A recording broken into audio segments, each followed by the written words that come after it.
Hello bachcho, let's see the question.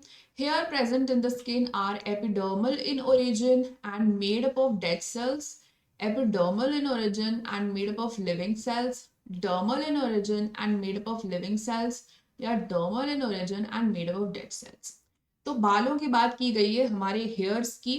ठीक है, तो हमारे जो हेयर्स होते हैं जो हमारे स्किन में प्रेजेंट होते हैं उनकी ओरिजिन क्या है, एपिडर्मल या डर्मल, और वो किस तरह के सेल होते हैं, जिंदा या मरे हुए यानी लिविंग या डेड।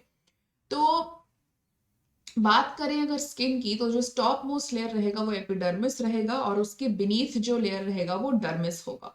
तो हेयर फॉलिकल जो होता है वो आपका एपिडर्मिस में होता है और फिर एक ट्यूब की तरह वो नीचे फैल जाता है, यानी कि वो एक ट्यूब्यूलर इन्वेजिनेशन की तरह फैल जाता है। चलिए डायग्राम देख लेते हैं। तो ये देखिए, ये तो आपका ओरिजिनल डायग्राम है जो कि होता है, मैं आपको अच्छे से एक्सप्लेन करती हूँ।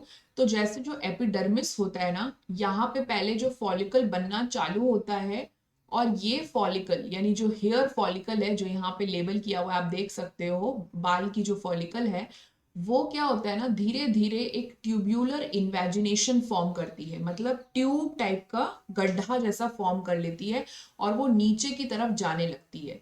तो स्टार्ट तो एपिडर्मिस से ही होता है, लेकिन चूंकि वो ट्यूब्यूलर इन्वेजिनेशन बना देती है तो वो धीरे धीरे खिसक करके डर्मिस में चला जाता है, डर्मिस लेयर में। ये वाली लेयर है डर्मिस, ये वाली लेयर है एपिडर्मिस।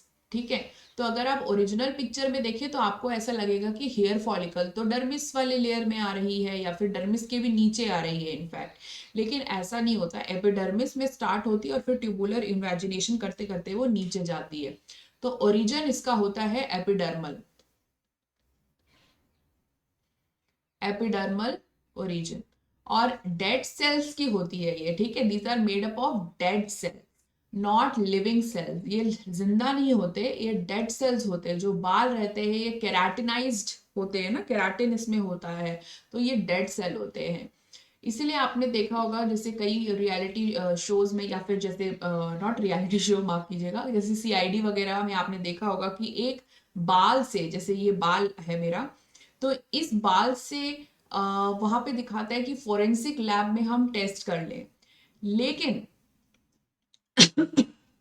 लेकिन इसमें एक चीज रहती है कि अगर इस बाल में अगर हेयर फॉलिकल नहीं हुआ, यानी कि जो उसके बेसल पार्ट पे हेयर फॉलिकल प्रेजेंट है ना, अगर वो प्रेजेंट नहीं हुआ तो इस बाल से पता लगाना कि कौन क्रिमिनल है या मतलब किसका बाल है ये बड़ा डिफिकल्ट हो जाएगा, क्योंकि ये एक तरह के डेड सेल्स होते हैं।